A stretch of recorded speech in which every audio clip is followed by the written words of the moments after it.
যারা ভর্তি পরীক্ষা দিবে এবং যারা সম্প্রতি পরীক্ষা দিতে যাচ্ছে আগামী হয়তোবা ২০, ২২ বা ২৫ তারিখের মধ্যে, তাদের জন্য আমার ধারাবাহিক যে পর্বগুলো রয়েছে সবগুলো দেখার অনুরোধ রইলো। আর আজকে আমার যে ভিডিওটা, এটার মাধ্যমে আমি মোটামুটি আপনাদের সব বিষয়ে ধারণা দিচ্ছি। এই কয়টা পর্ব ভালোভাবে দেখলে আমি আশা করি আপনাদের এই যে এখন পরীক্ষা দিবেন এর বাহিরে আর কোনো কিছু পড়তে হবে না, সাম্প্রতিক সাধারণ জ্ঞান। তো দেখুন এখানে বাংলাদেশ ৭১ কোন ধরনের সফটওয়্যার? এটা কিন্তু বিজ্ঞানের কম্পিউটারের একটা প্রশ্ন। বাংলাদেশ ৭১ কোন ধরনের সফটওয়্যার? এটা হচ্ছে মাল্টিমিডিয়া সফটওয়্যার। এটা এমনিতে যারা বিজ্ঞান পরীক্ষা দিচ্ছেন বা বিভিন্নভাবে এসে থাকতে পারে। তারপর দেখেন বাংলাদেশ ও মিয়ানমারের মধ্যে স্থলবন্দর কোনটি? এটা কিন্তু অত্যন্ত গুরুত্বপূর্ণ, অনেক পরীক্ষায় এসছে। তো এখন বর্তমানে বাংলাদেশ মিয়ানমারের মধ্যে অনেক দ্বন্দ্ব চলছে সীমান্তে। বলতে এক কথায় উত্তেজনা চলছে। সে কারণে কিন্তু এই প্রশ্নের উত্তর গুরুত্বপূর্ণ। তো টেকনাফ বন্দর হচ্ছে তাদের মধ্যে। এবং সবচেয়ে বড় বাণিজ্যিক অঞ্চল এটি কোনটি? এটা অঞ্চল হচ্ছে আফ্রিকা। এবার হচ্ছে সবচেয়ে বড় বাণিজ্যিক ব্লক হচ্ছে RCEP। RCEP এটা চীনের উদ্যোগে গঠিত হয়েছে। RCEP এটা ফুল মিনিং কি? আর এ হচ্ছে রিজিওনাল, সিতে হচ্ছে কম্প্রিহেনসিভ, ইতে হচ্ছে ইকোনমিক, পিতে partnership. Regional comprehensive economic partnership, এটা মনে রাখবেন।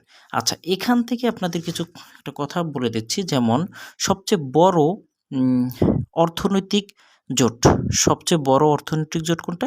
এই ইউ, সবচেয়ে বড় অর্থনৈতিক জোট। এরপর দেখুন সবচেয়ে বড় বাণিজ্যিক জোট কোনটা? যেটা হচ্ছে সবচেয়ে বড় বাণিজ্যিক জোট সেটা হচ্ছে WTO, ওয়ার্ল্ড ট্রেড অর্গানাইজেশন। আর ইউরোপীয় ইউনিয়ন হচ্ছে সবচেয়ে বড় অর্থনৈতিক জোট। আর সবচেয়ে বড় বাণিজ্যিক জোট হচ্ছে WTO, এটা কিন্তু মনে রাখবেন। এরপর দেখুন আনুষ্ঠানিকভাবে গুগল ম্যাপের যাত্রা শুরু হয় কত সালে? এটা কিন্তু পরীক্ষা আসতে পারে। গুগল ম্যাপ, যেহেতু এটা গুরুত্বপূর্ণ বর্তমানে, এটা ২০০৫ সালে। এখান থেকে মনে রাখতে পারেন ২০০৬ সালে কিন্তু টুইটার আবিষ্কৃত হয়। আর ২০০৪ সালে হচ্ছে গিয়ে ফেসবুক আবিষ্কার করা হয়। যাই হোক, আর লিঙ্কডইন এটা আবিষ্কার করা হয়েছে, এটা প্রতিষ্ঠিত হয়েছিল ২০০২ সালে, একটা সামাজিক প্ল্যাটফর্ম। আচ্ছা, এবার দেখেন সদ্য যে সমাপ্ত অনূর্ধ্ব-১৯ যে নারী সাফ ফুটবল সেরা খেলোয়াড় পুরস্কার বিজয়ী কে হয়েছে? সেটা হচ্ছে বাংলাদেশের সাগরিকা। এই বর্তমানে আপনারা জানেন যে এই অনূর্ধ্ব-১৯ নিয়ে ভারতকে চ্যাম্পিয়ন ঘোষণা করা হয়েছিল টসের মাধ্যমে। পরবর্তীতে কিন্তু এটা নিয়ে আবার বিতর্ক হয়। সে কারণে কিন্তু এই প্রশ্নটা গুরুত্বপূর্ণ যে এখানে অনূর্ধ্ব-১৯ যে নারী সাফ ফুটবল সেখানে সেরা খেলোয়াড় বিজয় কে? সেটা হচ্ছে সাগরিকা। এটা কিন্তু মনে রাখবেন, ঠিক আছে? অত্যন্ত গুরুত্বপূর্ণ। আরও কিছু প্রশ্ন আপনাদের বলে দিচ্ছি। খেলাধুলা বিষয়ক আরও কিছু আমার আজকে ভিডিওতে প্রশ্ন থাকবে, যেগুলো দেখলে আশা করি আপনার সামনে যে কোনো পরীক্ষার জন্য আপনি সাম্প্রতিক সাধারণ জ্ঞান এর বাহিরে আর পড়তে হবে না। এবার দেখুন মাথাপিছু আয়, বর্তমানে মাথাপিছু আয় এখানে হচ্ছে গিয়া মাথাপিছু হচ্ছে গিয়া এটা বাদ আপনার ২৭৬৫ মার্কিন ডলার, ঠিক আছে? মার্কিন ডলার ২৭৬৫ মার্কিন ডলার, এটা মনে রাখবেন। আচ্ছা, এবার বঙ্গবন্ধু শেখ মুজিবুর রহমানের তার জন্য গ্লোবাল সাইবার সিকিউরিটি অ্যাওয়ার্ড চালু করা হয়েছে। তার জন্য গ্লোবাল সাইবার সিকিউরিটি অ্যাওয়ার্ড চালু করেছে। এইটা মূলত করেছে কোন একটা প্রতিষ্ঠান করেছে, সেটা হচ্ছে কি UNDP, United Nation Development Programme. এটা কিন্তু বঙ্গবন্ধু শেখ মুজিবুর রহমানের একটা গ্লোবাল সাইবার সিকিউরিটি অ্যাওয়ার্ড চালু করেছে, সেটা হচ্ছে ২০২৩ সালে। হয়তো আসতে পারে কোন সংস্থা করেছে, সেটা হচ্ছে UNDP। আচ্ছা, এরপর দেখুন টেস্টে ৫,০০০ রান করার প্রথম বাংলাদেশি ক্রিকেটার কে? বলুন তো কে? তিনি হচ্ছে মুশফিকুর রহিম।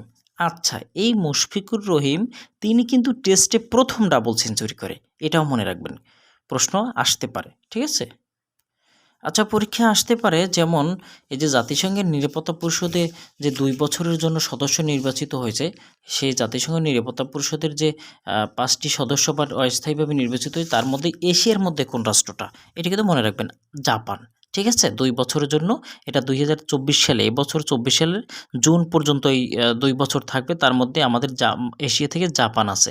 তারপর দেখেন সুইজারল্যান্ড আছে, ইউরোপ থেকে মাল্টা, তারপর মোজাম্বিক, ইকুয়েডর দক্ষিণ আমেরিকা থেকে, মোজাম্বিক, এটা হচ্ছে আফ্রিকা মহাদেশ থেকে। একটু মনে রাখবেন, ঠিক আছে? সবথেকে গুরুত্বপূর্ণ আমাদের এই যে বর্তমান জাতিসংঘের আ নিরাপত্তা পরিষদের অস্থায়ী সদস্য আমাদের এশিয়া থেকে জাপান। এটা কিন্তু অনেকবার পরীক্ষায় এসছে। এর আগে ছিল ভারত, বর্তমানে আছে জাপান। এটা কিন্তু মনে রাখবেন। ঠিক আছে? গুরুত্বপূর্ণ অনেক। আচ্ছা, এখানে দেখতে পাচ্ছেন পঞ্চগড় ও মাগুরা। এই পঞ্চগড় এবং মাগুরাকে বাংলাদেশের প্রথম ভূমিহীন আপনার জেলা হিসেবে ঘোষণা করা হয়েছে। প্রধানমন্ত্রী এটা ঘোষণা করেছে, এটা মনে রাখবেন। ঠিক আছে? সেটা হচ্ছে পঞ্চগড় ও মাগুরা ভূমিহীন, বাংলাদেশের প্রথম ২টি জেলা যেটা হচ্ছে ভূমিহীন ও গৃহহীন হিসেবে ঘোষণা করেছে আমাদের মাননীয় প্রধানমন্ত্রী। এটা মনে রাখবেন। বাংলাদেশ ইউরোপীয় ইউনিয়নের দেশসমূহে কত সাল পর্যন্ত শুল্কমুক্ত রপ্তানি করতে পারবে? বাংলাদেশ কত সাল পর্যন্ত পারবে? সেটা হচ্ছে ২০২৯ সাল পর্যন্ত পারবে। ঠিক আছে? ২০২৯ সাল পর্যন্ত পারবে। এবার দেখুন, কয়েকদিন আগে অনেকগুলো পরীক্ষা এসেছে, যেমন স্বাদু বা মিঠা পানির মাছ উৎপাদনে শীর্ষ দেশ এটা হচ্ছে ভারত, কিন্তু পরীক্ষা এসেছিল বাংলাদেশ কততম। বাংলাদেশ হচ্ছে তৃতীয়। দেখেন বাংলাদেশ কত? তৃতীয়। এটা হচ্ছে স্বাদু বা মিঠা পানি। আর সামুদ্রিক মাছ উৎপাদনে আহরণের শীর্ষ হচ্ছে চীন। আর স্বাদু মিঠা পানির মাছ উৎপাদনের শীর্ষ হচ্ছে ভারত। আর সামুদ্রিক মানে এই যে সমুদ্রের মাছ উৎপাদনের শীর্ষ হচ্ছে আপনার চীন। মনে রাখবেন। আর বাংলাদেশ আমরা ২৫তম। এই যে সমুদ্রের মাছ আমরা আহরণ করি তার মধ্যে আমরা হচ্ছি ২৫তম। আর স্বাদু পানির হচ্ছে গিয়ে এটা আমরা হচ্ছি তৃতীয়। মনে রাখবেন। ঠিক আছে? ২০২৪ সালে আইসিসি এবছর নারী টি-২০ বিশ্বকাপ কোথায় অনুষ্ঠিত হবে? নারীদের টি-২০ বিশ্বকাপ এটা হচ্ছে আমাদের বাংলাদেশে অনুষ্ঠিত হবে। কোথায় হবে? বাংলাদেশে। ঠিক আছে? এরপর দেখুন, বিশ্বের প্রথম রাইস বা ধান জাদুঘর কোথায় অবস্থিত? রাইস বা ধান জাদুঘর কোথায়? প্রথম ধান জাদুঘর সেটা হচ্ছে আমাদের গাজীপুরে। এটা মনে রাখবেন। ঠিক আছে? গাজীপুরে বাংলাদেশ ধান গবেষণা ইনস্টিটিউট। সেটা কোথায়? ধান গবেষণা ইনস্টিটিউট এটা হচ্ছে গাজীপুর। বাংলাদেশের ধান গবেষণা ইনস্টিটিউট কোথায়? গাজীপুরে। এই এটাও প্রশ্ন আসতে পারে যে বাংলাদেশের ধান গবেষণা ইনস্টিটিউট কোথায়? সেটা হচ্ছে গাজীপুরে। এটা অনেক পরীক্ষায় এসছে। আর ধান জাদুঘরও এই গাজীপুরে। এরপর দেখুন, বিশ্বের ডায়াবেটিস ফেডারেশনের প্রথম গ্লোবাল অ্যাম্বাসেডর হচ্ছেন কে? বলুন তো। এটা হচ্ছে আমাদের মাননীয় প্রধানমন্ত্রী শেখ হাসিনা। এবার দেখেন, এটা কিন্তু মনে রাখবেন, স্মার্ট বাংলাদেশ টাস্কফোর্স, এই টাস্কফোর্স এর চেয়ারম্যান কে? বলুন তো কে? যেহেতু স্মার্ট বাংলাদেশ করতে চাচ্ছে, চেয়ারম্যান অবশ্যই প্রধানমন্ত্রী। এটা কিন্তু মনে রাখবেন। এরপর হচ্ছে অসমাপ্ত আত্মজীবনী সর্বশেষ কোন ভাষায় অনুদিত হয়েছে? এটা হচ্ছে কি আপনার ২০টি ভাষায় অনুদিত হয়েছে। সর্বশেষ হচ্ছে ত্রিপুরা। এটা মনে রাখবেন। এখানে অন্য প্রশ্ন দেওয়া আছে, আপডেটটা আমি বলে দিলাম। এটা হচ্ছে ত্রিপুরা। এরপর দেখুন, মানব উন্নয়ন সূচকে বা শীর্ষ হচ্ছে সুইজারল্যান্ড। আর সর্বনিম্ন তো দরকার নেই, আমাদের দরকার হচ্ছে বাংলাদেশ কততম। ঠিক আছে? বাংলাদেশ হচ্ছে ১২৯তম। এটা মনে রাখবেন মানব উন্নয়ন সূচকে। এরপর দেখুন, জলবায়ু গবেষণায় দেশের প্রথম ক্লাইমেট সেন্টার কোথায়? এটা হচ্ছে গাজীপুরের শ্রীপুরে। কোথায়? দেখুন গাজীপুরের শ্রীপুরে। এরপর দেখুন, ঢাকা আশুলিয়া এক্সপ্রেসওয়ের দৈর্ঘ্য কত? সেটা হচ্ছে কি ২৪ কিলোমিটার। ঢাকা আশুলিয়ার যে এক্সপ্রেসওয়ে সেটার দৈর্ঘ্য হচ্ছে ২৪ কিলোমিটার। এরপর দেখুন, বাংলাদেশের কোন জেলায় নলকূপে মাত্রাতিরিক্ত আর্সেনিক? বলুন তো কোথায়? সেটা হচ্ছে আর্সেনিক রয়েছে, সেটা হচ্ছে গোপালগঞ্জে। ঠিক আছে? গোপালগঞ্জে। এবার দেখুন, বাংলাদেশের প্রথম বাস র্যাপিড ট্রানজিট এর দৈর্ঘ্য কত? এটা বলুন তো কত দৈর্ঘ্যের বাস র্যাপিড ট্রানজিটের? এটা হচ্ছে ২০.৫০ মানে ২.৫। ঠিক আছে? ২.৫ হচ্ছে ২০.৫০ কিলোমিটার। ঠিক আছে? এটা মনে রাখবেন। এরপর দেখুন, ২০২৪ সালে এবছর নবম আইসিসির যে টি-২০ নবম টি-২০ এটা বিশ্বকাপটা কোথায় হবে? বলুন তো কোথায় অনুষ্ঠিত হবে এবছর? এটা হবে ওয়েস্ট ইন্ডিজ। আর কোথায়? ওয়েস্ট ইন্ডিজ ও যুক্তরাষ্ট্রে। মনে রাখবেন। ঠিক আছে? টি-২০ বিশ্বকাপ হবে এবছর ওয়েস্ট ইন্ডিজ ও যুক্তরাষ্ট্রে। এরপর দেখুন, সম্প্রতি বাংলাদেশের বিজ্ঞানীরা কোন ফলের জীবন রহস্য উন্মোচিত করেছে বলুন তো? সেটা হচ্ছে কাঁঠাল, মনে রাখবেন। এরপর দেখুন, আরব দেশের মধ্যে প্রথম চাঁদে রোবটযান পাঠায় কোন দেশ? আরব দেশের মধ্যে বলুন তো কোনটা? সেটা হচ্ছে আরব আমিরাত, সংযুক্ত আরব আমিরাত, এটা মনে রাখবেন। হচ্ছে 21শে ফেব্রুয়ারিকে বাংলাদেশের পর কোন দেশ আন্তর্জাতিক কি করেছে মাতৃভাষা দিবস হিসাবে স্বীকৃতি দিয়েছে? বলুন তো কোন দেশ? সেটা হচ্ছে কানাডা। আমাদের বাংলাদেশের পরে স্বীকৃতি দিয়েছে কানাডা, এটা কিন্তু মনে রাখবেন, ঠিক আছে? এবার হচ্ছে কোন প্রকল্পকে, যে প্রধানমন্ত্রীর একটা প্রকল্প আছে সেটা হচ্ছে মেধাস্বত্ব হিসেবে স্বীকৃতি দিয়েছে জাতিসংঘ, বলুন তো সেটা হচ্ছে কোন প্রকল্প মেধাস্বত্ব হিসেবে প্রধানমন্ত্রী? এটা গুরুত্বপূর্ণ প্রশ্ন, অত্যন্ত গুরুত্বপূর্ণ। এটা আশ্রয়ন প্রকল্পকে, ঠিক আছে? আশ্রয়ন প্রকল্প, এটা হচ্ছে অন্তর্মুক্তিমূলক উন্নয়নে শেখ হাসিনার মডেল। যাই হোক, এই আশ্রয়ন, এই নামটা মনে রাখবেন। এটা জাতিসংঘ স্বীকৃতি দিয়েছে কি হিসেবে? প্রধানমন্ত্রী মেধাস্বত্ব। এবার হচ্ছে অটিজম সচেতনতা দিবস কত তারিখ বলেন তো? 2 এপ্রিল। আচ্ছা, এবার হচ্ছে আন্তর্জাতিক ক্রিকেটে বাংলাদেশের কোন খেলোয়াড়ের রান হচ্ছে সর্বোচ্চ বলুন তো? সেটা হচ্ছে তামিম ইকবাল, ঠিক আছে? এবার হচ্ছে ওডিআইতে মানে একদিনের ক্রিকেটে দ্রুত সেঞ্চুরিয়ান কে বলুন তো? মুশফিকুর রহিম, এটা করেছিল আপনার 60 বলে 100 করেছিল। আগে ছিল সাকিবের দখলে, কিন্তু পরবর্তীতে মুশফিক 60 বলে 100 করেছে। আরেকটা অত্যন্ত গুরুত্বপূর্ণ প্রশ্ন সকল পরীক্ষার জন্য, বিশেষ করে বিসিএস এর জন্য।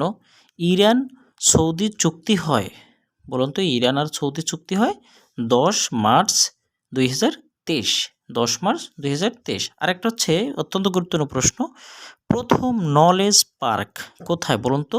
সেটা হচ্ছে গোপালগঞ্জে। এইবার একটা প্রশ্ন আলোচনা করছি যেটা কিন্তু গত ভর্তি পরীক্ষায় এসেছিল, তো অত্যন্ত গুরুত্বপূর্ণ। বাংলাদেশ ভারত যে ফ্রেন্ডশিপ পাইপলাইন মানে মৈত্রী পাইপলাইন, এটা দৈর্ঘ্য কত? সেটা আসে নাই, আসছিল স্থানের নাম, তার দৈর্ঘ্য হচ্ছে 131.57 কিলোমিটার, 131.57 কিলোমিটার। কিন্তু এসেছিল যে পাইপলাইন কোথা থেকে, কোন স্থান থেকে কোন স্থান পর্যন্ত, সেটা হচ্ছে আপনারা লিখে দিচ্ছি, সেটা হচ্ছে শিলিগুড়ি থেকে, ভারতের যে শিলিগুড়ি আছে সেই শিলিগুড়ি থেকে বাংলাদেশের কোন পর্যন্ত? সেটা হচ্ছে পার্বতীপুর। পার্বতীপুর কোথায়? পার্বতীপুর হচ্ছে দিনাজপুরে। এটা এবার আসতে পারে যে এই 131.57 কিলোমিটার, যে কোনো পরীক্ষা আসতে পারে, এটা কিন্তু অত্যন্ত গুরুত্বপূর্ণ। আচ্ছা, এখান থেকে মনে রাখতে পারেন যে এই পাইপলাইন এটা উদ্বোধন করেছিল কত তারিখ বলুন তো? এটা উদ্বোধন হয়েছিল আপনার কত তারিখ বলুন তো? সেটা হচ্ছে 18 মার্চ। 18 মার্চ কত? 2023-এ এটা উদ্বোধন করেছিল, মনে রাখবেন। এবার দেখুন, বাংলাদেশের প্রথম জাতীয় ব্রাউজারের নাম, আমাদের যে জাতীয় ব্রাউজারের নাম কি বলুন তো? তর্জনী। তারপর দেখেন বাংলাদেশের প্রথম সাবমেরিন ঘাঁটি বানৌজা, এটা কোথায়? বানৌজা শেখ হাসিনা, এটা কোথায়? এটা হচ্ছে পেকুয়া, কক্সবাজার। আমাদের যে প্রথম সাবমেরিন ঘাঁটি শেখ হাসিনা, নামটা হচ্ছে বানৌজা শেখ হাসিনা, এটা কোথায়? এটা হচ্ছে কক্সবাজারে, ঠিক আছে? এটা মনে রাখবেন। এরপর দেখুন, মুজিবপিডিয়ার প্রধান সম্পাদক কে? প্রধান সম্পাদক হচ্ছে কামাল চৌধুরী, মনে রাখুন। যাই হোক, আশা করি অত্যন্ত বাছাইকৃত কিছু প্রশ্ন আলোচনা করে দিলাম। আপনারা এগুলো ধারাবাহিক সকল পর্বগুলো দেখলে আশা করি এই যে সামনে যারা ভর্তি পরীক্ষা দিবেন আর অন্যান্য পরীক্ষা দিবেন, এর বাইরে আর পড়তে হবে না। পরবর্তীতে যদি সাম্প্রতিক প্রশ্নগুলো আরও ভালোভাবে দখলে রাখতে চান, সাম্প্রতিক যে আরও সাধারণ জ্ঞান চলে আসবে, সেগুলো দেখতে অবশ্যই আমার চ্যানেলে চোখ রাখবেন। সবাই ভালো থাকবেন, সুস্থ থাকবেন। আর যারা ভর্তি পরীক্ষা দিতে যাচ্ছেন সকলের জন্য শুভকামনা। ভালো থাকবেন। আসসালামু আলাইকুম।